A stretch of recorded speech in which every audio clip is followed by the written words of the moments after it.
que meu peso na balança não muda. Eu sou a Bruna Lima, sou nutricionista e eu tô aqui pra mais um vídeo neste canal. Ai, Bruna, meu peso na balança não muda. Por que será que meu peso na balança não muda?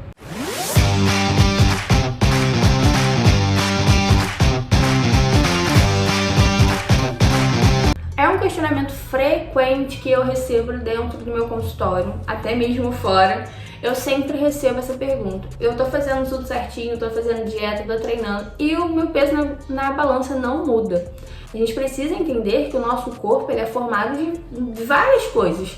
O nosso corpo, o nosso peso é envolvido vários fatores. Então a gente precisa entender, o primeiro ponto é isso. O nosso peso, ele envolve tanto a nossa questão óssea, tá? Como a nossa questão de massa, quanto a nossa questão de gordura corporal e tanto a questão dos nossos órgãos. O nosso corpo está baseado nisso tudo. A questão de você também estar desidratado também influencia nessa questão de peso. Então são muitos pontos que a gente precisa analisar. Então o nosso peso corporal pode significar muita coisa. E aí, se você tá treinando direitinho, seguindo dieta bonitinho, a gente tem outros pontos para analisar. O que tá acontecendo aí? A gente precisa avaliar dentro disso tudo o seu ganho de massa muscular. Então, portanto, quando a pessoa chega no meu consultório, eu faço a avaliação física, eu utilizo vários parâmetros para a gente entender bem o que está acontecendo, como está desenvolvendo o corpo daquela pessoa. Dentro do meu consultório, eu uso o adipômetro para fazer as dobras cutâneas, para a gente ter um parâmetro melhor sobre a questão de composição corporal, questão de gordura. Também utilizamos fita métrica para fazer as circunferências e também utilizamos balança de bioimpedância.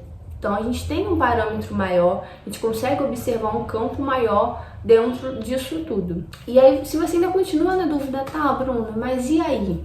E a minha composição corporal? E aí o meu peso na balança não muda? O que aconteceu? Então, normalmente a gente precisa avaliar o que está acontecendo realmente. Epa, o que está acontecendo aqui? Então, o importante é você manter sempre um acompanhamento, fazendo uma avaliação física, para você poder entender melhor o que está acontecendo. É desenvolvimento de massa magra? É percentual de gordura? Então, a gente precisa sempre fazer a avaliação física para a gente acompanhar esses parâmetros e entender o que está acontecendo dentro do seu corpo, tá? E outro fator também muito importante é que normalmente acontece quando a pessoa vem de uma perda muito grande de peso, né, de percentual de gordura e tudo mais. Quando a pessoa vem de uma perda muito grande, o nosso corpo tem uma hora que fala, epa, tem alguma coisa acontecendo, vamos dar uma segurada. E aí ele entra no efeito platô, né? E aí a gente já não tem mais aquela perda como antes. E a gente precisa pensar também no que está acontecendo. Nos primeiros meses, quando você entra numa dieta, você entra numa atividade física, você consegue perder peso de uma forma mais fácil. E aí depois o seu corpo para e realmente a pessoa tem um choque. E aí a pessoa fala, tá, o que está acontecendo? Tô fazendo as mesmas coisas. E aí, de repente, é hora de você voltar no profissional para poder avaliar a dieta que você tá, para poder ajustar, entendeu? Pra gente poder sair desse efeito platô. Então são pequenos pontos que influenciam em muitas coisas, tá? E a questão da desidratação é muito importante. Eu costumo sempre dizer para os meus pacientes, água é fundamental.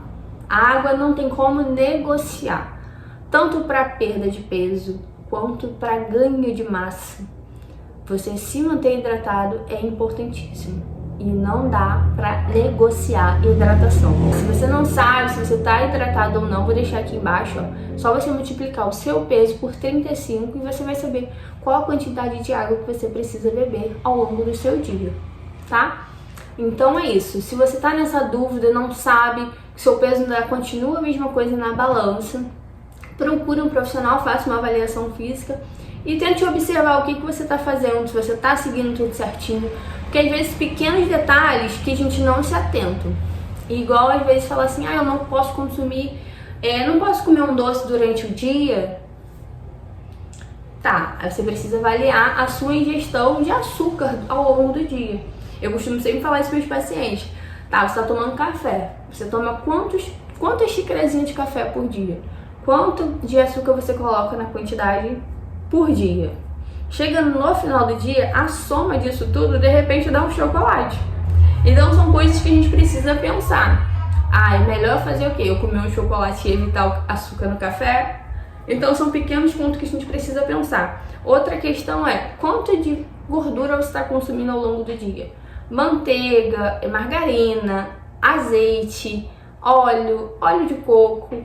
Então, quanto você está consumindo ao longo do dia?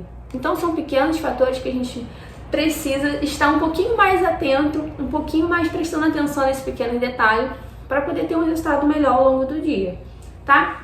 Então é isso, deixe seu like, se inscreva aqui no canal e não esqueça de me seguir lá nas outras redes sociais, porque eu tô sempre lá também. E é isso, um beijo!